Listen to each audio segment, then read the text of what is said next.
People, my beloved wife Rachel, the other host of Talking with Famous People, and together we're driving today on the highway, specifically California 99 is the highway that we're on. It's rather a rural route. Takes you from farm country to Los Angeles. And we've been enjoying some music, driving for a while, but I felt like now would be a good time to live stream. We've got a couple hours till we get to the Grapevine, Bakersfield area, where I'll shut it down as we go through the mountains. But I figured, you know what? Let's discuss life a little bit. Let's not just drive around listening to music. Let's discuss life. That's fine. I can drive and stream at the same time. The way I've got it situated right now, it's very easy for me to both see the chat and drive. We may reposition the camera at some point, but let me give you guys a little bit. You, Winston Baum, you're the only guy here, but give you a little shot of the road. What am I seeing? Well, what I'm seeing is what you're seeing, okay?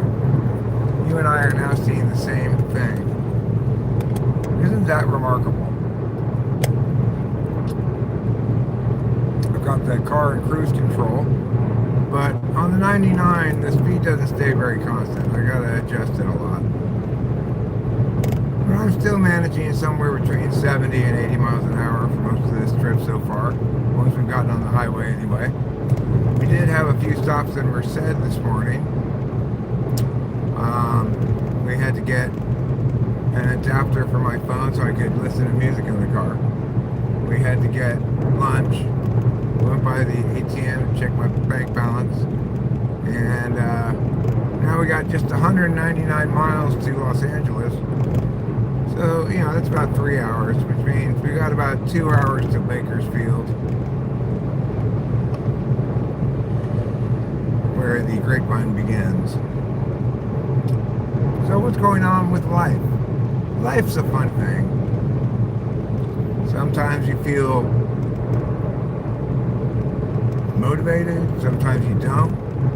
Sometimes you get things done even though you don't feel motivated. And it's uncertain whether that makes you feel good or not. Maybe it makes you feel a little bit less focused on being unmotivated.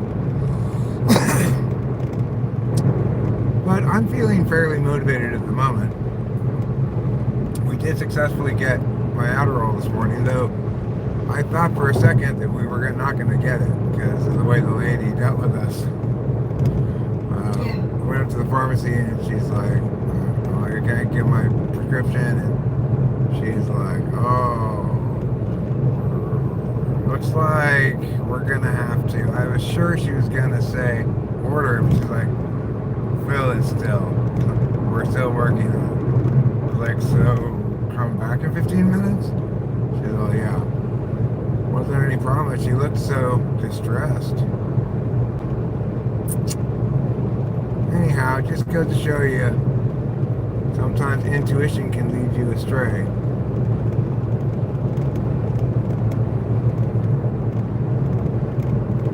That feelings can lead you astray? Intuition. Oh, intuition, yeah. Like our intuition about that lady and the prescription not being available today. Oh, yeah, the intuition. I had the intuition that she was going to give us bad news, too. Yeah. We both thought we were going to have to pick it up tomorrow or the next day or something. But instead, we just had to come back in 15 minutes. Which is pretty good deal for getting your drugs. It looked like they were training another pharmacy tech? Yeah. Perhaps they were. What? Perhaps they were. Perhaps they were, yeah. I'm sure they're still wanting to open on the weekends. Right. Yeah, they are seeking weekend help.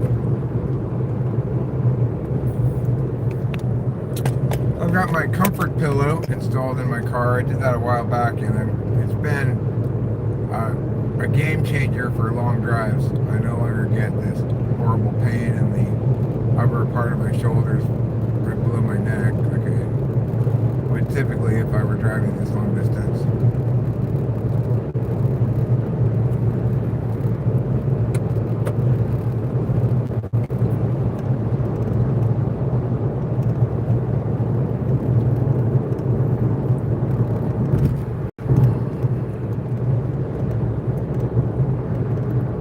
SI also, I could argue, you've had some crummy overall pharmacy experiences. Well, that's true. That SI, no doubt, is influential in making me jump to the conclusion that maybe we're not going to get it. But nevertheless, our intuition informed by our experience rather than our experience itself. Because in that pharmacy, I've never had to wait, but I've only had to get to, one time I had to buy the name brand Adderall because I didn't want to wait. But other than that, they've had it every month, on time, every single time. So it's true that the bad experience I had getting my Adderall before was so traumatizing that I'm still stressed out about it every month, you know? It was traumatizing. And the reason it's traumatizing, of course, is because you plan things in your life around expectations, reasonable expectations. So, like, if I reasonably expect to get my Adderall on a day, then I will organize things around that as we did today. You know, we planned to come down to LA today because it coincided with getting the Adderall, makes the drive a little easier, makes the whole experience a little bit more, you know, dopamine rich.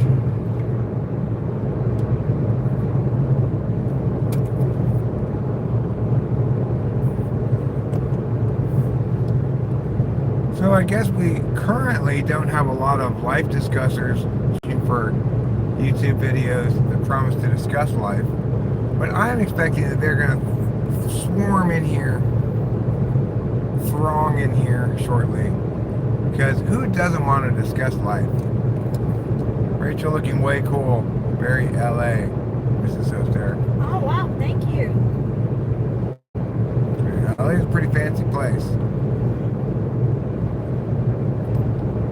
All twos. Two watching 2:22 p.m. That's good luck.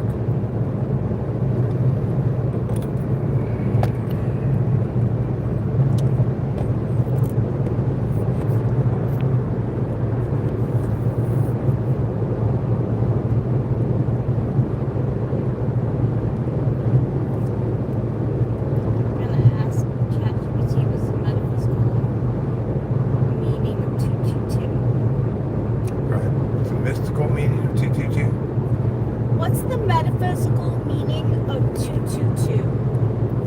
Sure. So, in a metaphysical or kind of spiritual context, seeing the number 222 is often considered a little sign of alignment and balance. A lot of people interpret it as a gentle nudge that you're on the right track, especially when it comes to relationships or partnerships. It can also just be a reminder to trust that things are unfolding as they should. So if you're seeing 222 a lot, it's kind of like a little cosmic wink that you're in sync.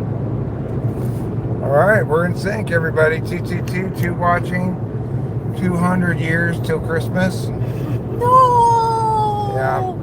They decided to cancel it for the next 199 years. Oh my gosh, wow. Do they call you the Grinch? I didn't cancel it, they canceled it. Who canceled it? Santa? Santa and all the people in the North Pole. What, like he just was like, I've had it? Said I'm taking a 199 year long sabbatical. Yeah. Yeah. Like, nobody knew he could even do that. Nobody knew that was allowed even. I mean, people love Christmas so much that they celebrate it even in the summer. Yeah.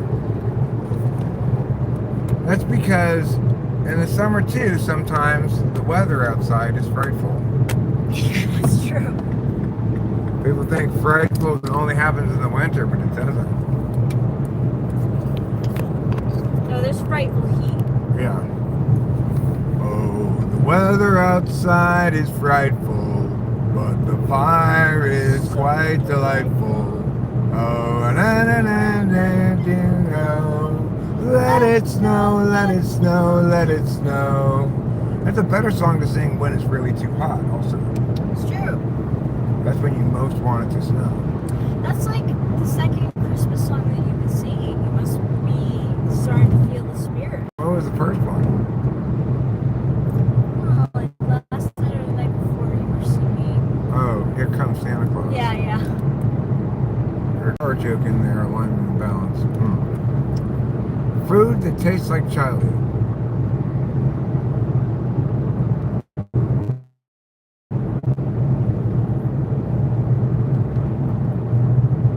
Food that tastes like childhood.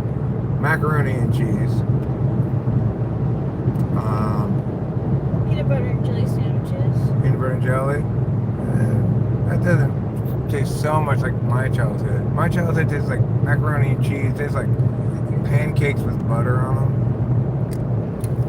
My mom's French toast that she made out of baguettes. Spätzle.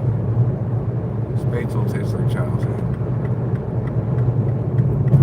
Oh, those deep fried burritos that we get at we have them both at the supermarket and at Boot Jack. Those taste like high school though, not like childhood per se.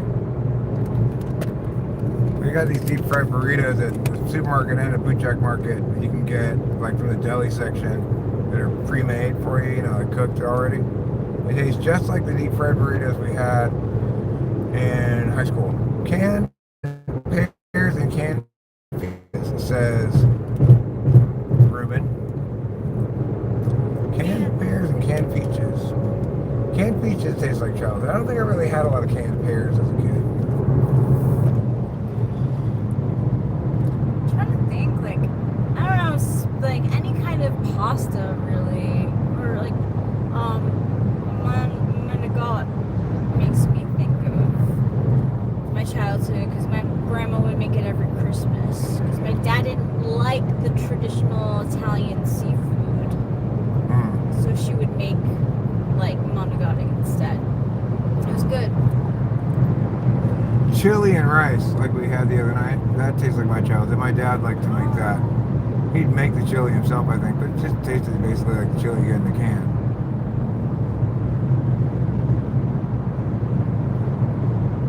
Fruit roll-ups. Fruit roll-ups. Those little cheese and crackers where you have the little stick that freeze on the crackers. Yes. That's very childhood. That's very childhood.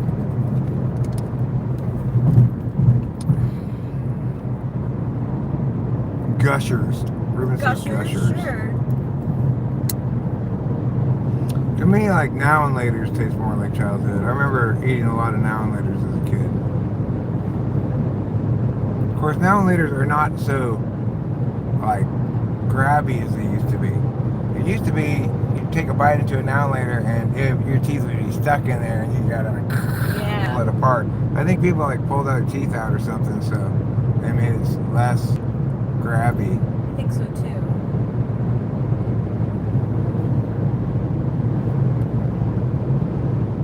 I had a good amount of now and laters yourself. Did you?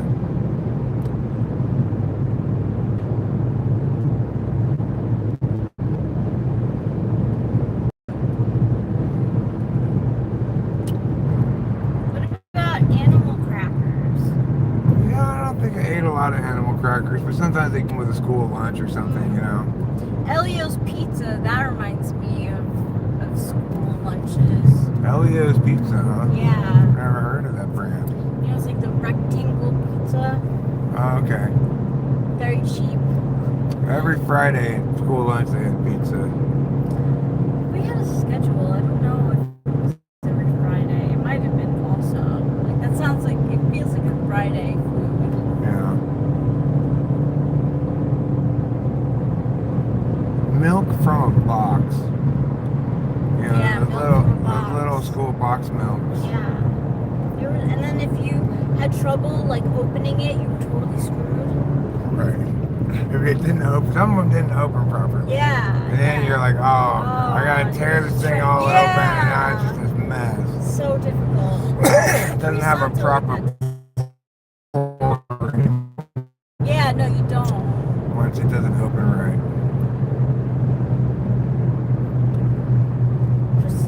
Capri Suns are hard. Like you have to poke it, Yeah. Like Yeah. that was tough. Capri Suns are tough. I mean, worked in education for a long time. I worked in some elementary schools for a while, and I had to open a lot of Capri Suns. Oh, Can you help me with this?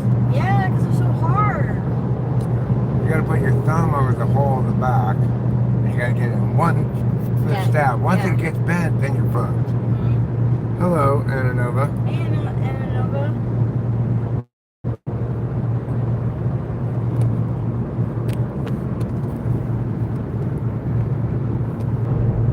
Land of the stars, land of palm trees, land of the world champion Los Angeles Dodgers. Yeah, it is. Yeah, we dropped connection a little bit there. We're not an area with. We'll see. After all, we're here to discuss life. How many of you here are alive? Anybody? Anybody here alive? I am. I'm still alive, just like that horrible song. Oh,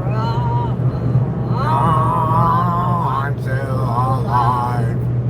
Yeah, we know you're still alive. Unfortunately, you didn't pass before writing that song.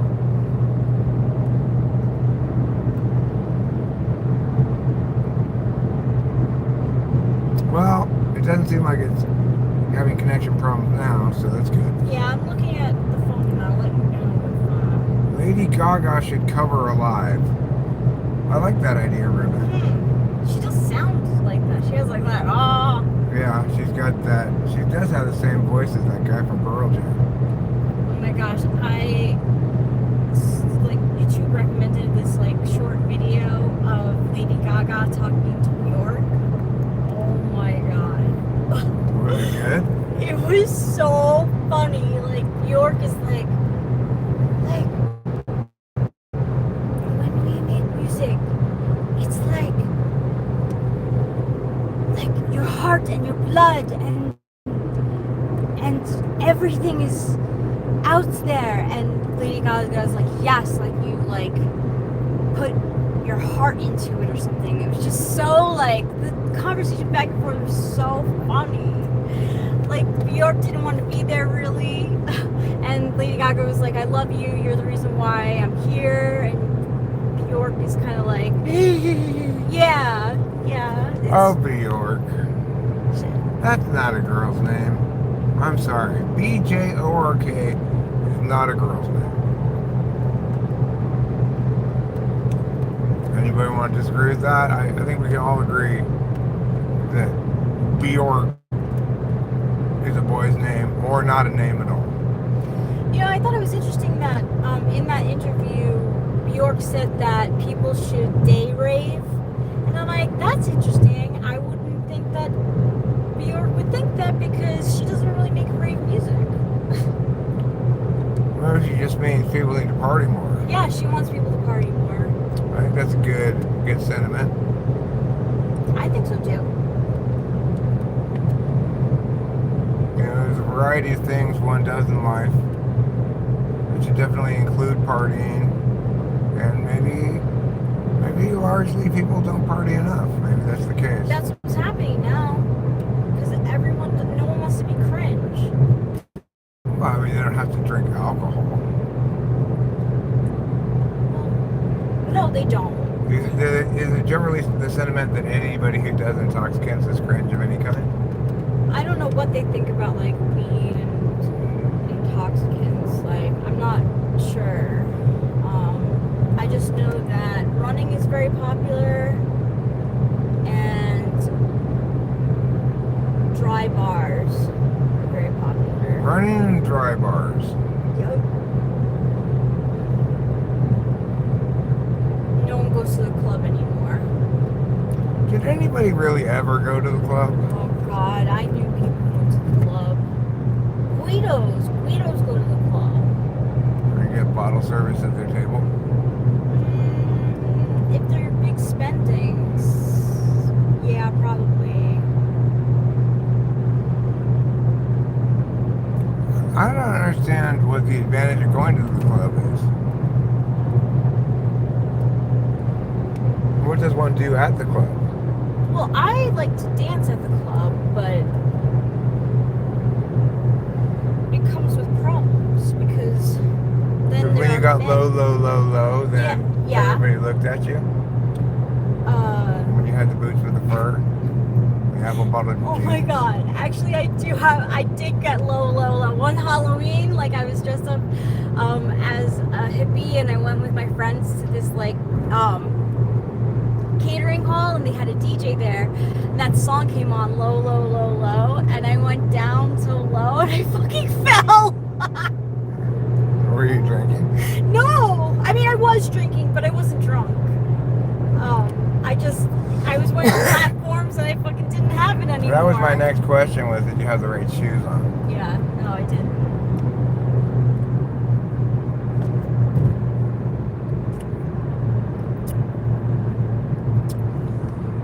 Well, that's why I try to never get too low at the club. I would try to stay medium to high. It's good.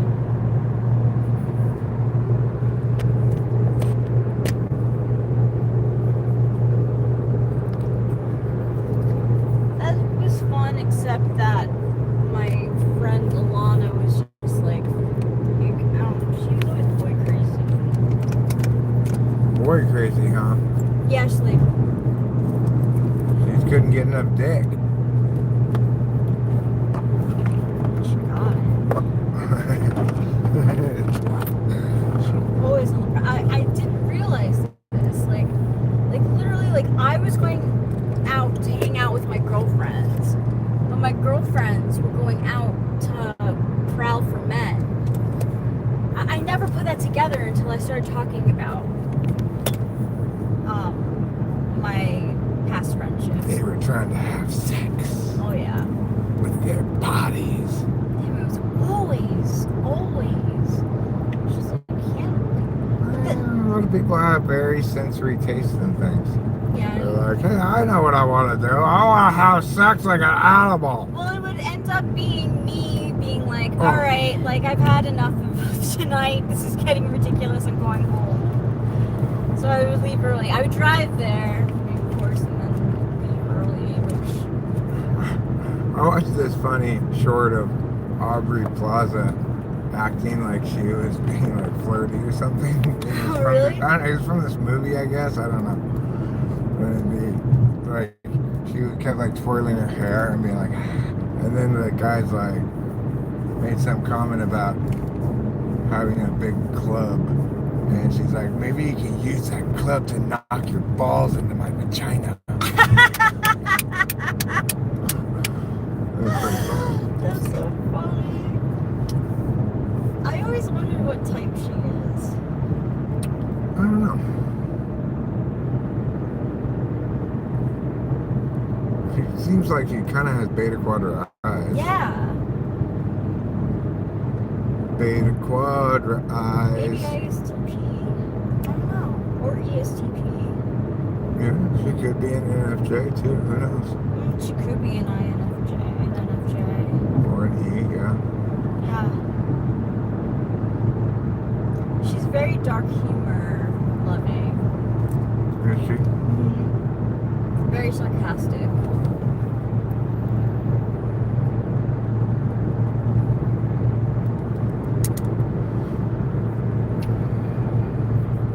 I guess Flo Rida is from Florida. Oh, really? Well, that must be why he's called Flo Yes, Rida. I never realized that. I just thought he was like a flow, and he rids some. But it wouldn't be spelled that way then. If it was I that. never made that connection. Can you hold this while I smoke a cigarette? Sure.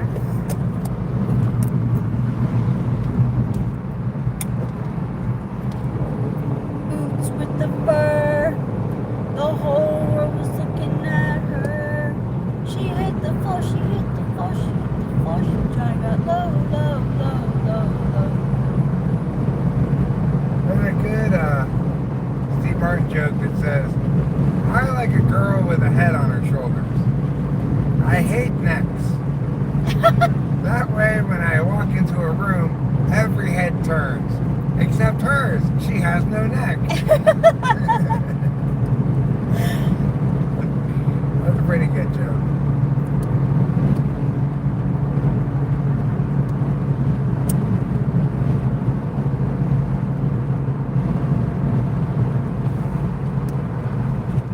Thinking about Sex and the City right now. I don't know why.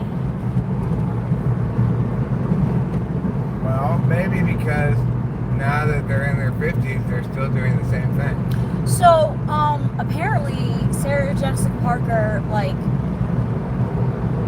they decided to end, and just like that, the sequel or the spin-off, and they didn't tell Sarah Jessica Parker until, like, one day at work, they were just like, we're ending the show.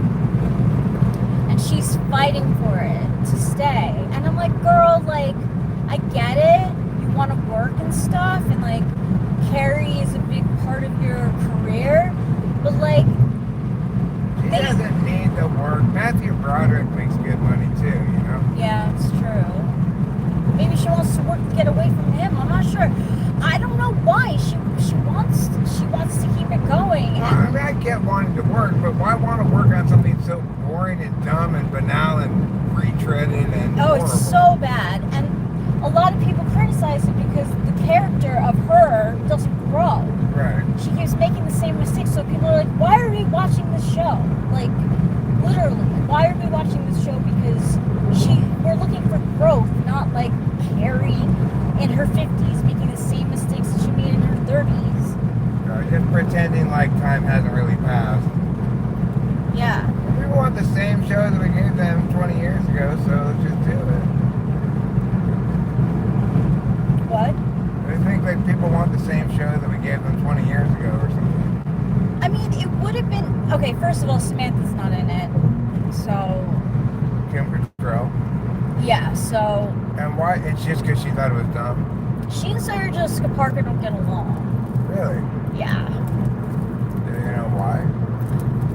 I heard different things. So the Coffee and Cults lady said that she hears really good things about Sarah Jessica Parker, but not so great things about Kim Cattrall.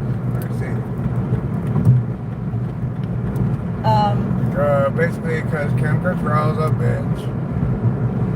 She might be a bit of a diva. I don't know. She's been in some things. Yeah, she really has. I remember I was watching some video about some old 80s movie and Kim Cattrall was in The Police Academy? it. Maybe it was Police Academy. Yeah, Mannequin and Police Academy. Oh yeah, Mannequin. That was Yeah. the movie. That was it. She was in Police Academy too. We were surprised. But it was at this age 12. I think that channel's called. Yeah. Thank you, Winston's mom. Yeah, Mannequin. Mannequin is a good movie. I mean, it's funny. But I really... And then also, like, Chris Noth was accused of, like... BT stuff. Yeah, and they killed off his character. So, like, why the hell am I gonna watch it? Oh, so they have her get back with Eden again? Like, come on. Give Eden a rest. He's aged pretty well. He has. Who? Chris Noth? No, Aiden, the guy who plays Yeah, Aiden. Eden has. Yeah. Eden, I felt bad for. I mean, I don't know why he took her back. In the show. Mm-hmm. Because that's what the show needed to keep people interested. I guess. Yeah, they liked Eden a lot. People liked Eden a lot, so.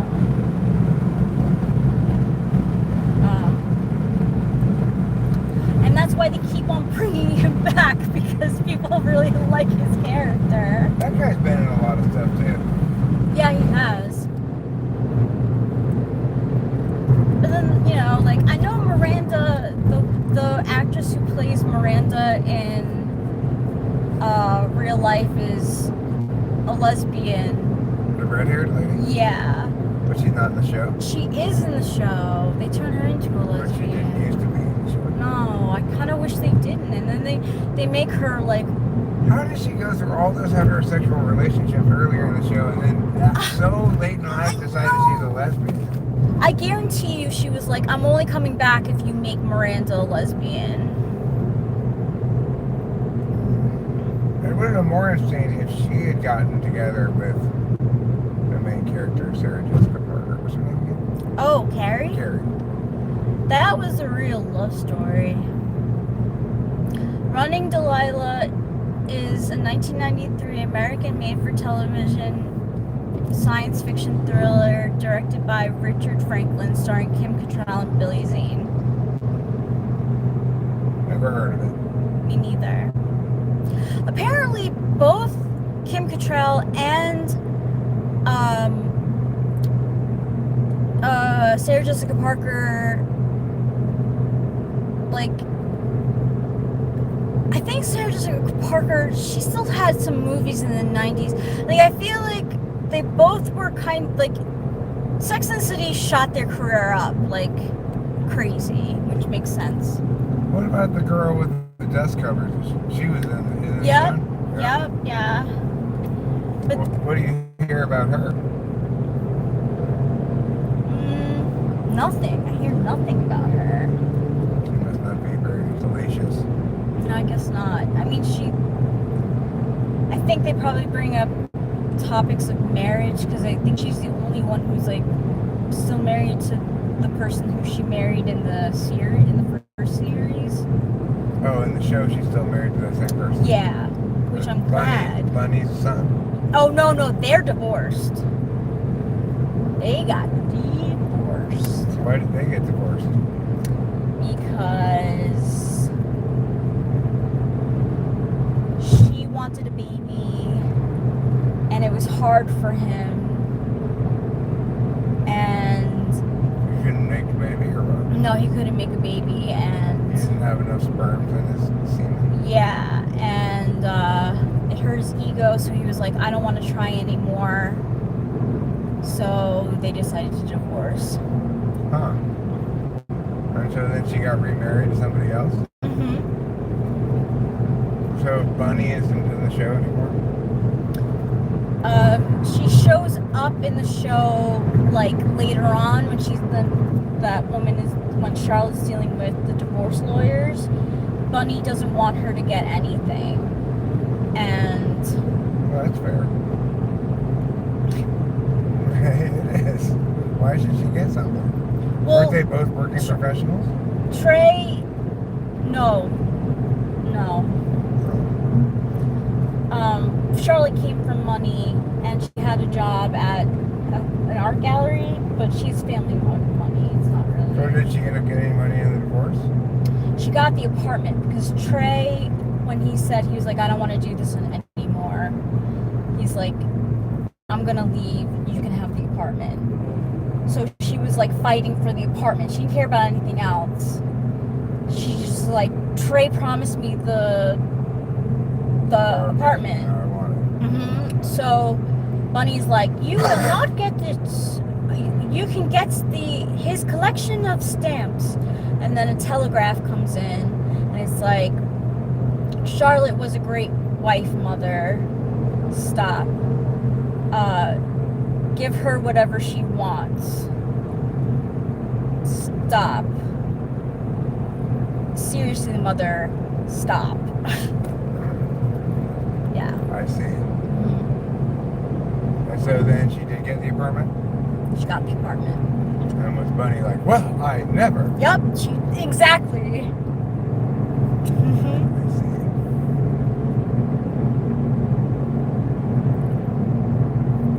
She ends up marrying her divorce lawyer. Oh, yeah? Mm-hmm. And they're still married in the show, and they retread of the show? Yeah. I'm glad because I liked them together. But I liked Steve and Miranda together, and I would have watched the show if Big didn't fuck up. Like, Yeah, but you don't wish they had not killed off his character, right? no, I mean, if he happened, right? Like, I don't want him on the show. Like, Right, sure. I didn't even want the movies, to be honest with you. The second movie was fucking terrible. It was garbage. The first one was like, whatever. Give the people what they want. But like, in the first two seasons, I really did like associate with Carrie, because like I had been in a relationship where like it really wasn't healthy, and I acted really like passive aggressive like she did, and I hid the fact that I was like dating the guy from my friends because I knew my friends didn't like him. So Who was this? Mike, high school, the INTJ.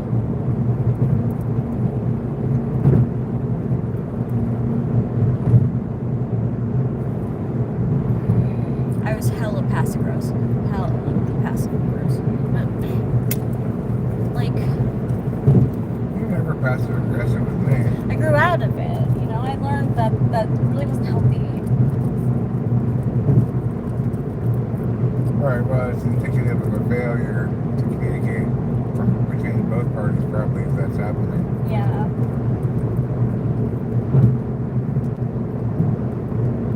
I mean, you know, we didn't know what we were doing when we were teenagers. Nobody really does. No.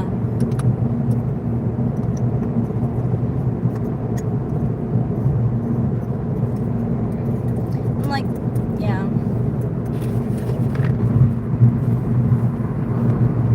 I like the miceys. You're a micey mouse, Ruben. Aquarius mouse. So, like, Aquarius is a fixed sign. So, what that means is that, like,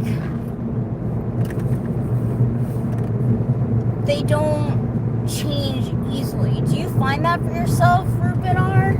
Like that, do you help? No. Okay. Gee. I don't know where my lighter is. Oh, I got it. I got another one in here. Oh. Do you find that, like, there's certain things that you're fixed on and that don't change?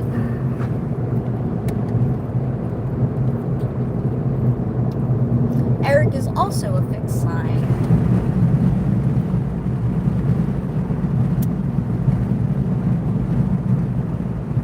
I don't seem very fixed, do I? What do you think? No, but like you are kind of a creature of habit, though, aren't you? Yeah. Yeah, I am. I mean, I don't have as much variability in me now as I used to in terms of what I want to do or what I'm playing around with. I don't have as much. For example, on the YouTube channel, I used to make all kinds of different videos, long form, of different kinds, like comedy, whatever, like whatever is striking my fancy at the moment. I'm not that much like that anymore. I'm more, I guess, just less creatively volatile or creatively engaged, maybe. I don't know. But even then, like, did you have like, were you like consistently like random or like just consistent in your ways? Yeah, I mean, I was consistent in my ways. I was consistent in my ways from when I quit drinking to when my parents died. And then I started to undergo some changes in the aftermath of that, I think. That makes sense. It's a big change.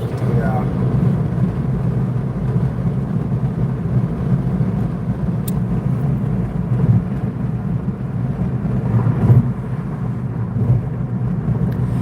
It just means like fixed in place.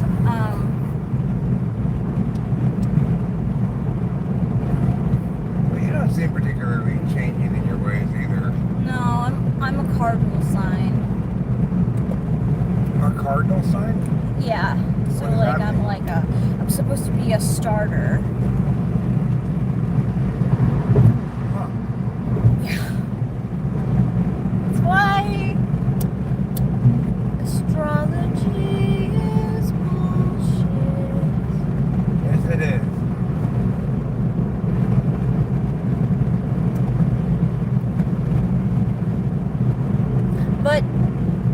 Typology is not. No, it's not. So once you learn about cognitive functions, then you're like, oh shit.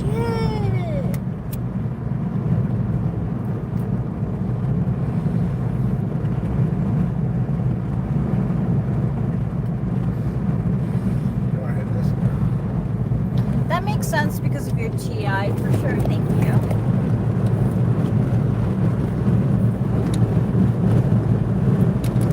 Hello, it's me again. You might remember me from earlier.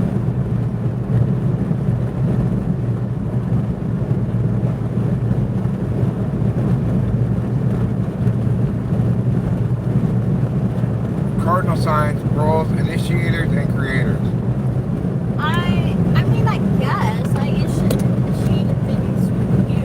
You threw it out there. Yeah, I mean, I see myself as more of an initiator creator than a fixed sign. And then there's what, variable signs too, or what? There's mutable. Mutable, okay. Basically the same thing as variable. Yeah. So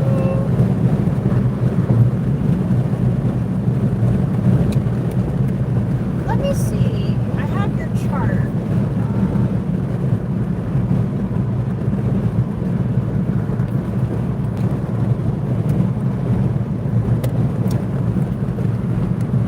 I think you're mostly I like my distinction between that I made the other day between seekers, founders, losters, and deniers. Seekers, they want to seek. And they're happy seeking and looking for answers. They don't necessarily want satisfactory full answers, right? They still want more information. Founders, they think they've got it all figured out and they've found the answer. Usually it's like religion or some ideology, right? Losters, well, they're people who maybe in the aftermath of trauma or for some other reason just feel lost in life. And then deniers are people who need to either seek, find, or lose, but instead are just feeling na na na na na na. And then lastly, there's practical people who actually are not seeking, finding, losing, or denying. They're just getting shit done. It would be nice to be one of the last people. I have to work hard to make myself be more of the practical-minded person, less of the denier. So actually, in your chart, you're mostly cardinal. Oh, really? Huh.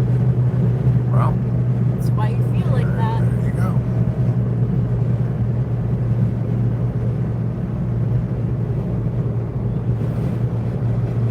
Cardinal's also the color of my skin.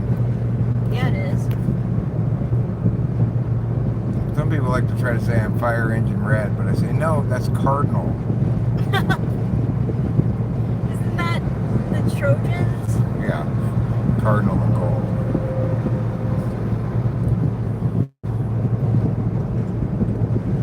Don't call it red and yellow. Cardinal and gold. Cardinal and gold. USC women's basketball team won went out, but if you want to smoke more, go ahead and relight it. Won a big game against North Carolina State on Sunday, yesterday. Rachel and I went into town to the pizza place to watch the game because YouTube TV is still having this conflict with Disney and I don't have ESPN on TV right now. But I don't want to change my provider because YouTube TV coordinates nicely with YouTube. Like, I have HBO Max, and HBO Max is cool. They have their channel on YouTube. There's not like just a regular YouTube channel. There's all their shit's on. It's weird.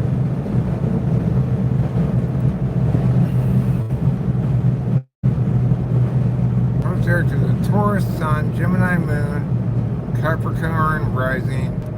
So he is fixed, mutable, and cardinal. All things to all people.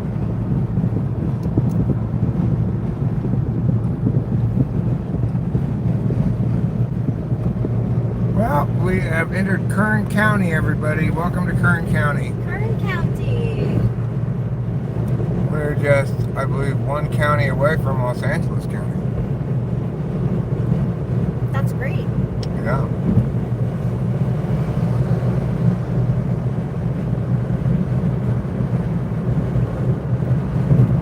We left Madera County, entered Kern County here on the 99, California's agricultural byway.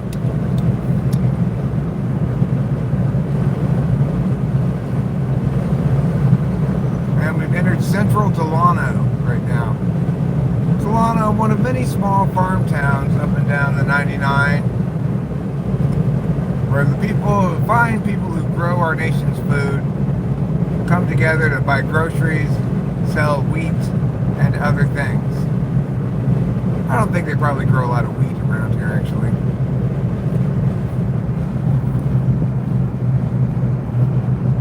I think wheat is more of a, Kansas kind of a crop.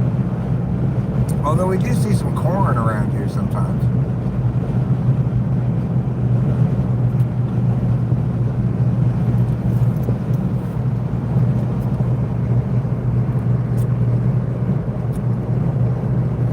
So let's discuss life. What's the hardest part of life for you?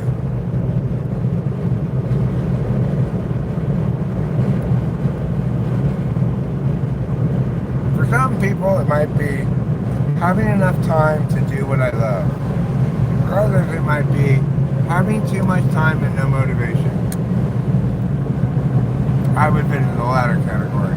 For some, it might be I haven't found my true love. For others, it might be I hate my job. What part of life gives you the most trouble? That's the question I'm asking today.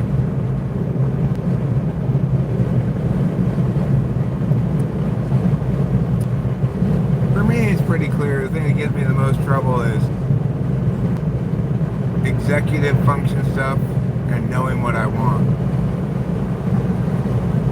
FISC 7-8, you know. 30 miles to Bakersfield. That's pretty close. Like, I keep on telling Katie that I'm gonna call her like the next day. Like, if we have a long conversation, it gets cut off. But like, I need to stop doing that because like I can't gauge how the next day is going to be. So sometimes I don't have the time, and I feel bad. Like, Well, yeah. We're not good about knowing when we're going to be available. no. Ruben says probably managing all the TE. Perhaps managing all the TE. But Yeah. it's not up. He says the thing that gives him the most trouble in life perhaps is managing all the TE. That's how I feel. Like, coordination of things. Yeah. It's You have Rachel a little bit high and she has no idea how to make a salad. yeah. Sorry. It's fine. It's funny. We're cognitive functionally aligned such that I find your depth areas adorable. I'm glad. I find your dad is adorable too. Thanks, Charlie.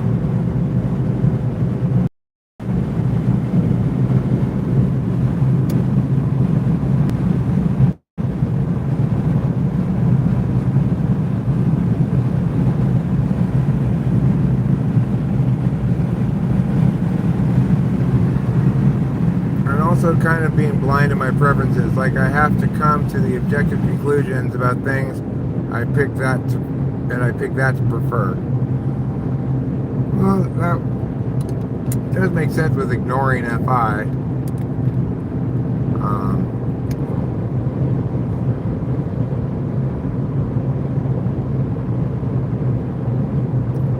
You've got 8 slot TE, which I think, 8 slot is, I've sometimes in the past called it our defensive function or insecure function. because it's like you don't really feel particularly subject to critique by a FI because you always think your tool function is the better way to do. I mean, for me with FI, you always think your tool function is the better way of doing your blind spot anyway. So you don't particularly feel subject to critique about it, or critique about it will surprise you maybe. Whereas with your 8 slot function, you feel like you don't measure up to other people who are good at it, and you feel subject to critique about it, but you don't want to be critiqued about it at all. You'd probably be defensive about it. Unlike 6, where you're more genuinely subject to critique about it, and you can't help but you sort of accept the legitimacy of the critique on 6.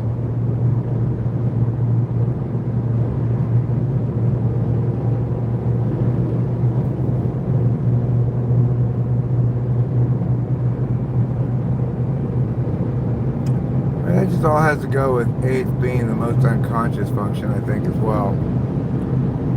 We don't remember how we did it last time. It's taken years for me to understand SI. And like seriously, like just basic stuff like how to wash my hair properly and That's not even SI. oh, what is that? That's like TE stuff. SI would be something like when to use your experience to know things. Huh. And that's what I mean by you forget how you did it last time. Even if I point out to you, like say, oh, well, this is one of those things you should use your experience to evaluate. Your experience tells you that I am consistent in these ways, so whatever this general rule you're talking about is not going to be as informative as your experience in this instance. And you might be convinced by that, but you're going to forget it next time it comes time to know something. You're still going to use your intuition and not your experience. Yeah. Consistently. And I like forget so quickly. And when I need to do something, I'm still going to think about it a bunch of times. Like when, I need to buy the pump for the pond. It's only $179. It's not that expensive. Yeah. And I've been putting it off for months now, almost. Maybe at least a month now, because I'm trying to save money. But not that I spent all that time, energy, and money already on the pond. This is the very last thing I have to buy. I just need to buy it, right? Yeah. But knowing that, being aware of my SE problems, it doesn't necessarily make me buy it any sooner. But that's very much like my SE fourth too. I think a lot more about doing things than I actually do them. Yeah. Well, it's weird. I like to watch these Pleasant Core videos of people taking transportation to places and other kinds of things like that. But it always looks absolutely miserable to me. Like, I would hate to be the one who's doing that. Who's doing what? Whatever they're doing. Walk with Tim, for example. Walk with me, Tim. He rented a luxury RV, and I just thought, oh my God, I would hate to be doing that. Driving and finding up places that RV has RV hookups and trying to back the thing. It just sounds miserable to be spending all your time driving from place to place and living in this. And it's a great home for a car. Yeah, it's a great home for a car. As far as cars go, it's a magnificent home. Much better home to stay in an RV than in this car, for example. But it's not a replacement for an actual place to stay, in my opinion. People are trying that though now. Like a couple of months ago, it was like a lot of TikTokers were talking about their Van life or whatever. Yeah. Well, it crossed my mind as a possibility when we were looking for what we're going to do after we leave Arcadia and stuff. There was some brief time where I thought maybe we can get an RV or something. Yeah, we did think that. Yeah, but what a terrible. Let's talk about not knowing what you want, right? Now I'm aware that would be absolutely miserable. I need that SI solidity of a single place that I call home, that I come back to and stuff, you know? But like, if you had made a decision, I don't think I would have talked you out of it. Like, I want people to learn themselves. Like, I wouldn't have known that it was a bad idea. Like, I would just be like, yeah, let's do it. Well, I did talk about it online at the time, some, and I did get some negative feedback from people, which probably helped. Oh, that does help. They're just saying, oh, you don't want to get an RV, here are alternative things you can get instead of an RV, and it just started making me aware that, like, some of the negative things about RVs. That's good. But I didn't like the alternative things they were suggesting, so No RV. that just got nixed. But the real reason why it was a terrible idea is because I don't want to drive around all the time in a little in-car house with a toilet. You got to empty, you got to flush the black water and gray water and stuff. Oh. It's horrible.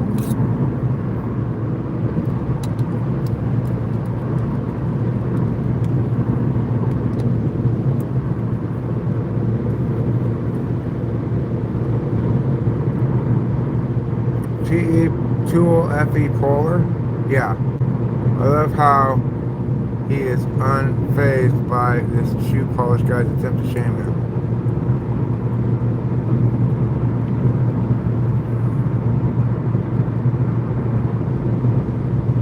I remember going to Vegas with my dad, and he's walking around in his 20-year-old loafers.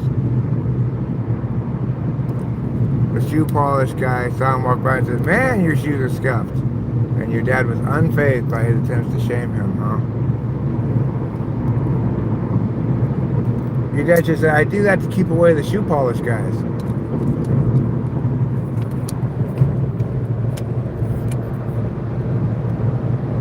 That's why they're so scuffed. I like to discourage people who want to polish my shoes.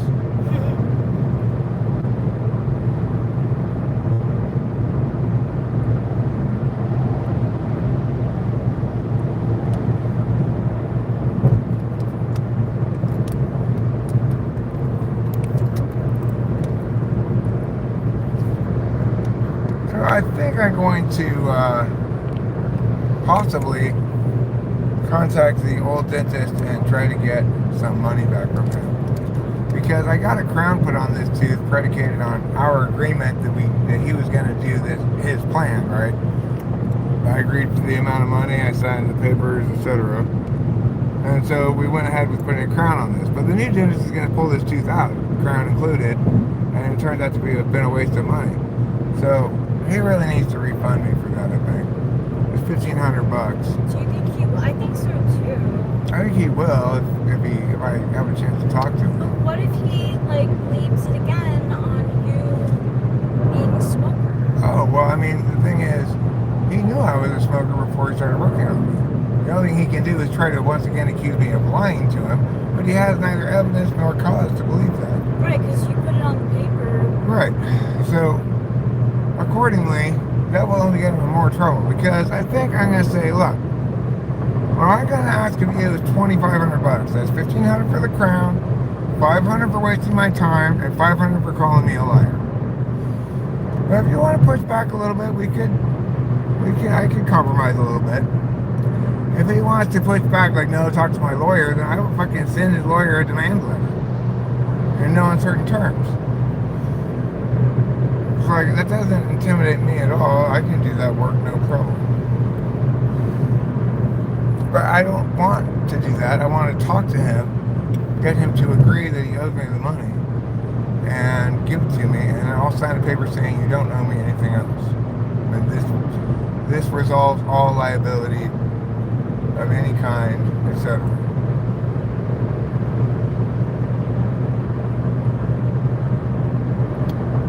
And we'll see if he's smart or dumb. Earlier, he was dumb.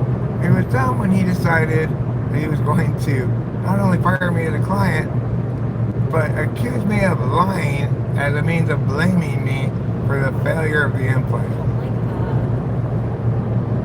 And the thing is, he didn't need to blame me for it because there were plenty good reasons already in place for it to have failed. Namely, I was a smoker and he already knew that. And secondly, I didn't take the antibiotics and he already knew that. He made it like it was an option. Right, well, I asked him why, I said, so why are you prescribing antibiotics? Is it to prevent infection? And he said, I just give it to everybody I do this on. So, I just thought he didn't really have a reason. He might have had a reason, but he didn't think it was. He didn't think it was important for me to know what that reason was. Yeah, you need to know. He fucked up, and I woke up this morning mad at him. I think I'm gonna have to call, and he's just giving me more ammunition too in general because when I left that place, he told me they'd call me in a couple of weeks. Which I figured I'd just say, you know what, fuck off when they called. I do not want to use this dentist at all anymore. But nevertheless, he did tell me he was going to have them call me in a couple of weeks. So, I'm just going to point out the fact that it's true that one of us is dishonest, but it's not me. You were dishonest in accusing me of lying to you because what you realized was that, well, this guy's mouth isn't going to be super convenient and easy. I want to get rid of him as a client, but I feel the need to have some justification that's his fault rather than just that I'm incompetent and don't want to do it. Yeah, because wouldn't you have been okay if he had just been like, I don't feel comfortable doing this work on you. It's very tricky doing this kind of work on a smoker. Right, but he probably anticipated that I would say, but you knew that before you took on the job. That's why he had to accuse me of lying to him. That's why he had to accuse me of lying to him. Because whatever else he might have said, I would say, yeah, but well. I don't know if I would have said that or not, but I could have, right? But would it? Okay, so if he had been up, what would have been okay for him to say to you in firing you? That would have been Chris said, look, I'm really sorry, I fucked up, I should never have taken this job. That's what he You were more challenging than I'm not like an oral surgeon. He did tell me that at one point that he wasn't an oral surgeon, But the problem is that I had some work done predicated on his plan of getting it done. And since he both is not doing it anymore and refuses to do it anymore, now the new dentist, he's not going to keep this tooth with the crown on it. He's going to pull this and all these other ones out. But I already paid that crown, right? I paid for it contingent on the idea that we're doing his plan. So yes, he needs to refund me for that. I'm not going to ask him for a refund of the implant work he did, even though one of them failed, because I didn't go into that thinking it was guaranteed to work, right?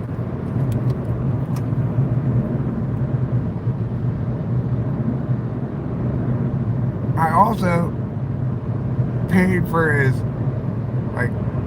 you pay $350 to get 10% off or something. I might have gotten my 10% off's worth already, but I paid that on the assumption that you were going to follow through on your end of this plan. And I was going to have a lot of expenses here, so it would be worth it for me to pay that fee.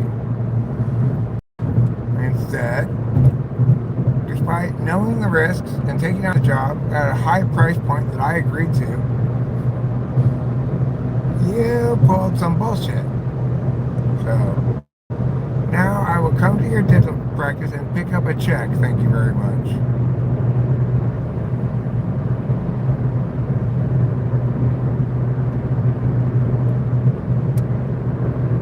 Seems fair, right?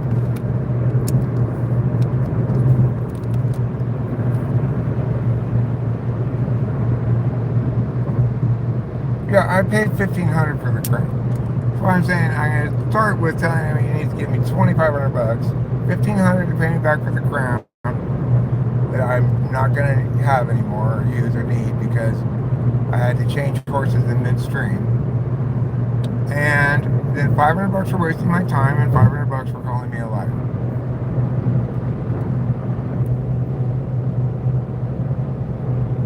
People are like, I don't think I have to pay $500 for that. I'm like, okay, fine, $2,000.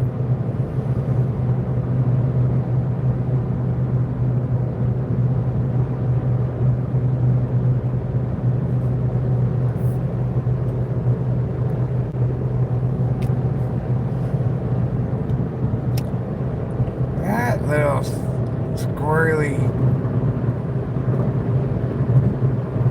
he's a little squirrely squirrel of no good kind. Not the good kind of squirrel. The kind of squirrel in debate, you know, where it's some completely bullshit argument sourced from some who knows where that nobody's ever heard of before, and you have to waste time running some sort of theory argument against it or something. That kind of squirrel.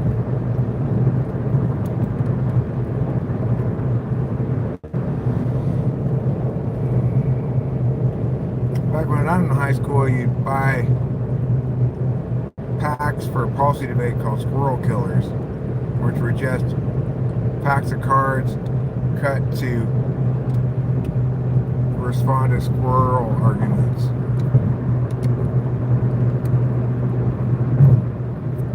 Well, we are near Norris Road in Oildale. Well, welcome to Bakersfield. We're actually in Bakersfield now. Oh, Bakersfield. Good job, Bakersfield. Way to arrive. They can keep so much money that way. How many other clients have been fired? Alright, well, I mean, he did the work that I paid for, so it's not like he didn't do the work. It's just that I wouldn't have had that work done if I had known that I was just going to get it pulled out again because this guy was going to pull out of the deal, right? I don't think he technically breached contract because I don't think our agreement comprises a contract, but I will use those terms anyway. Who knows if he knows whether it's a contract? And yeah, it's his prerogative to stop working with me anytime. He's not a slave. I can't force him to work. But it's not his prerogative to make arrangements which have lots of decisions predicated on that agreement and then back out and incur and ignore all the liability he has incurred accordingly. No, not okay.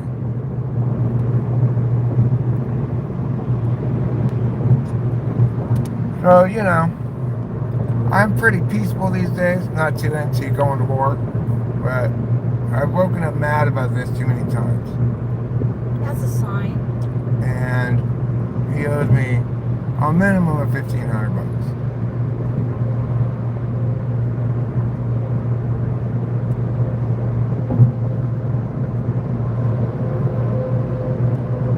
I will tell him too, listen, if you hadn't called me a liar, I probably would just have taken this L.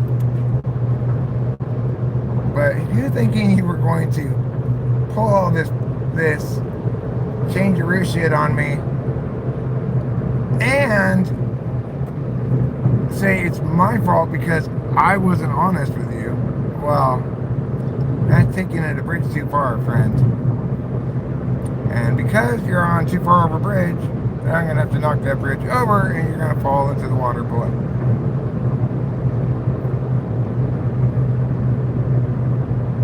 And hopefully learn an important lesson. I mean, doesn't it kind of take an eye pull again to learn? I don't know. Yeah, he was, I believe, ESFJ and bipolar. And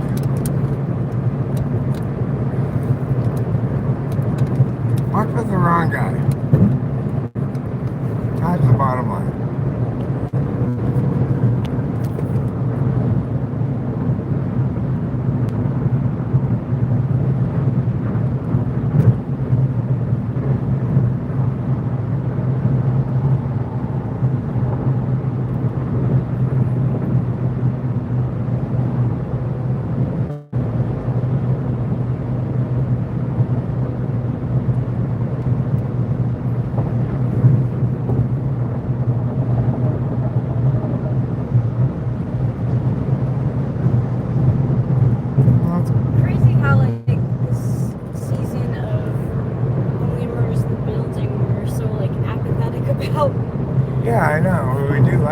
show, but Yeah, but I felt like it already wrapped up. Like, I don't know, last season was so good. Like, I mean, it could have another great season. it could, yeah. I haven't heard anything about it, though. I guess I'm just not in the mood for it right now.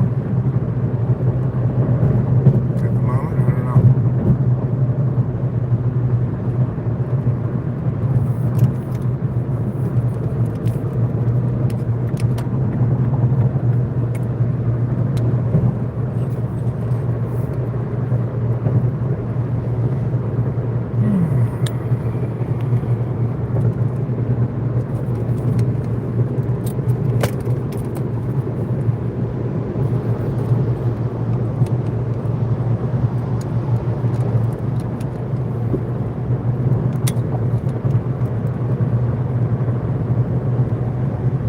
Hi, Keisha.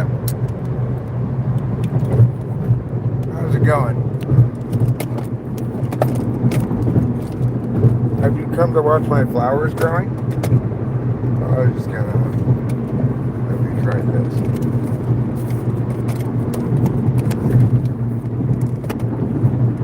You have? Well, you're gonna be disappointed because I'm not growing any flowers today.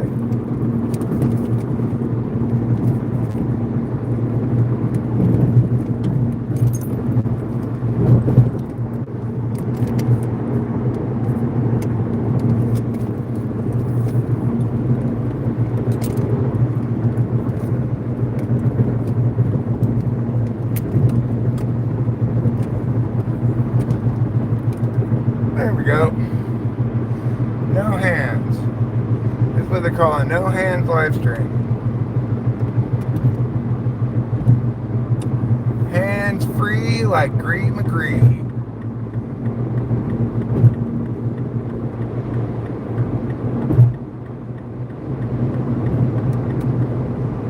So, Acacia, if you haven't noticed, we're driving in the car. It's gonna make this a pretty special live stream because you get different background than usual. Instead of just my chair or outside my house, the world is passing by before your very eyes. What a wonderful opportunity for you to see what the rest of the world looks like. Looks like that. We're on the Mark C. Salvigio Highway. I guess maybe he died or something. That's why they named the highway after him. He died of old age.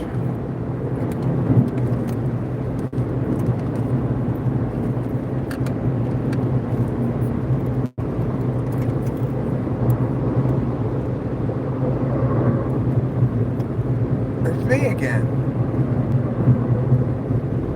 Panama Lane, next exit. Bakersfield's a pretty big town. We're still in Bakersfield, even though we're on the highway driving through it.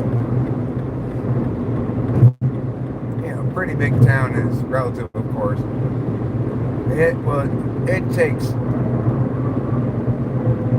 even in the middle of the night, no traffic at all. It would take a solid hour to get from one side of, even longer than that, to get from one side of LA County to the other side of LA County. Granted, that's more than just LA City, but it's also the case that there's no spaces in between the cities for all of LA County, so it's just one big metropolis, right? Yeah, I was just gonna say, do people like say in Arcadia City that they're from LA? Yeah.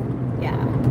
Unless you're talking to somebody from LA, in which case you'll say, I'm from Arcadia, and even then you might say, like, you know where that is, because depending on what part of LA you're from, you might not.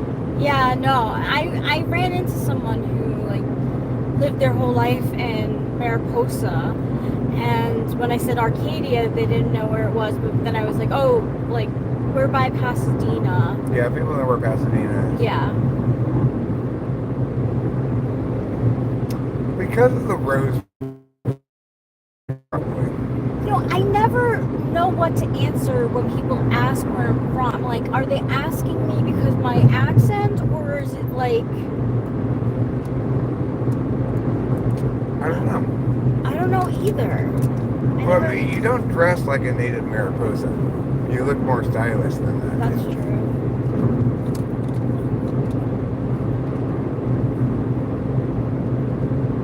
I don't know if that's what makes them say that. I don't know. I never know.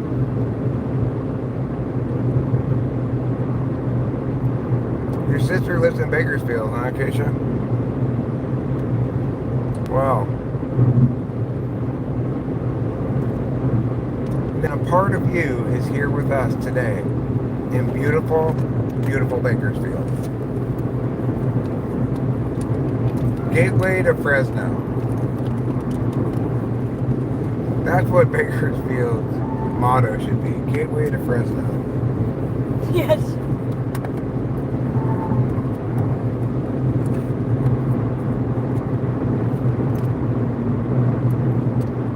Well, we are coming up on the Grapevine, and we'll end this stream as we get up onto it here. As soon as we start going up. We got probably 15 minutes left till we get there.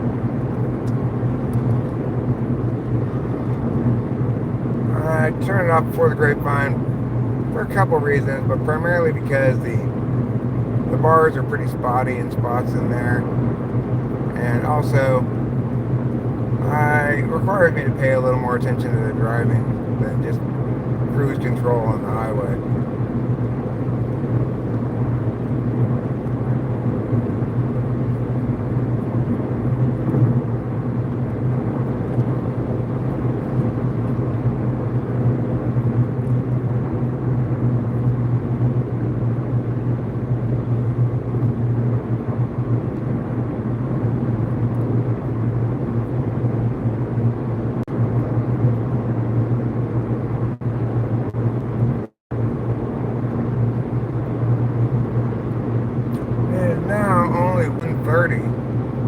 So we got to the Grapevine a little faster than I expected, but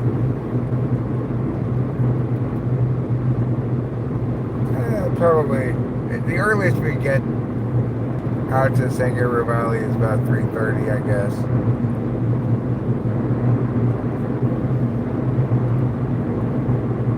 It'll take us an hour to get over the Grapevine, and then an hour probably once we get off the Grapevine. We left this morning. Well, it's hard to say when we left because we got stuck in Merced a lot. We left Merced about, what, like 11? Rachel, when did we leave Merced?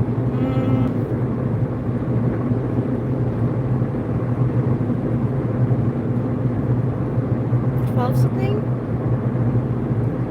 I think it was 11 something. Okay. Because we went to the Best Buy and the bank first because we figured it wouldn't open until 11 a.m. I don't think going to Best Buy and the bank took more than 30 minutes. No, you're right. So we probably got there around 11, probably left there around 11:15. And if it were to take us the minimum amount of time it can take 5 hours, then, but see, it's not going to be quite 5 hours minimum time from Merced. It'll be less than that. It'll be more like 4.5 from Merced. So we might get there a little early. Well, that's okay.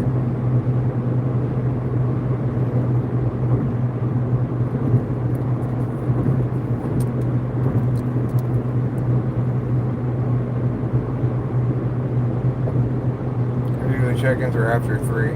Yeah, we already had lunch. We went to In-N-Out.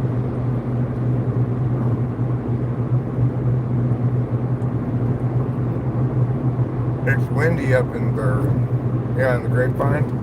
Get a little windy. You can get some gusts. It's hazy today though, so I doubt there's a whole lot of wind. It's a hazy shade of winter. Except technically we're not even in winter yet. It's still autumn. For more than another month, for like another month and a half, it's autumn. Yeah.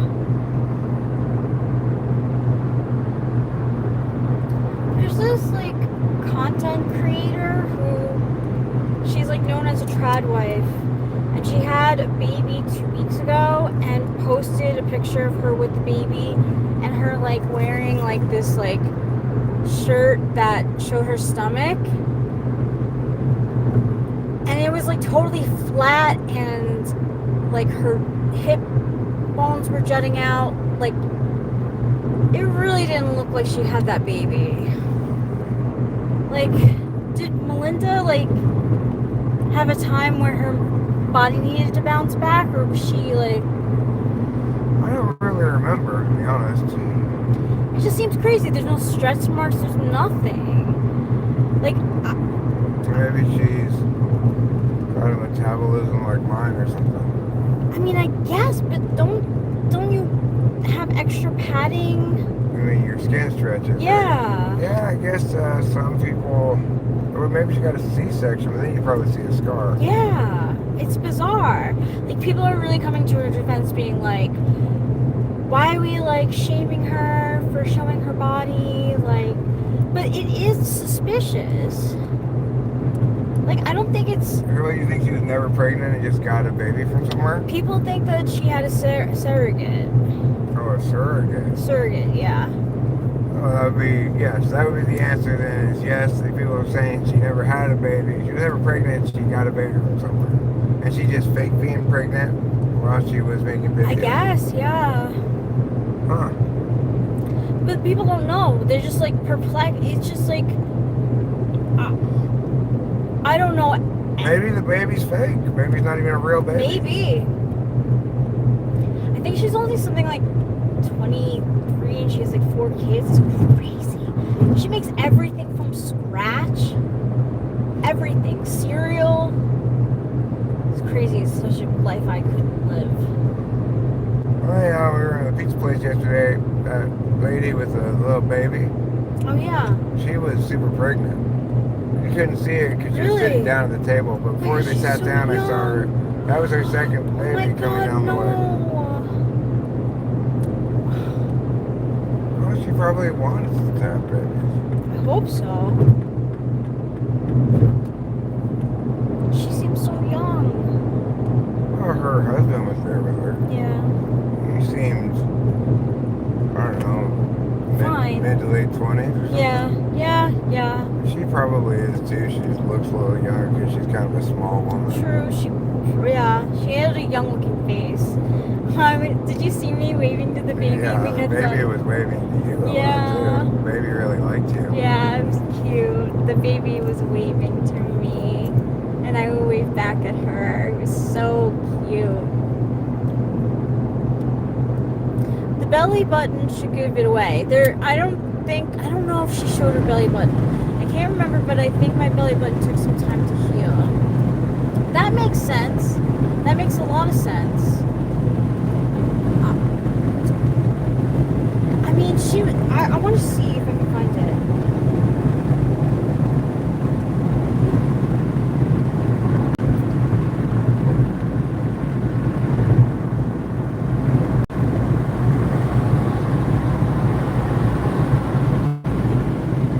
I came out of my mom using the classic two-handed dive. Eric's mom always used to tell me when Eric came out of her and the nurses gave Eric to his mom was like, oh my gosh, this came out of me? Because you're a big baby. I was long. Yeah. I wasn't especially heavy, I don't think. No, I don't think she was. Yeah, she meant like long. And I would always be like, oh my gosh. I liked talking to your mom a lot. Yeah.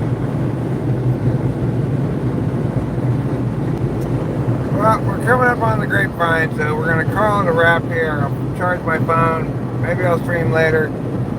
Until then, we'll see you. We love you. Don't forget to eat plenty of chicken.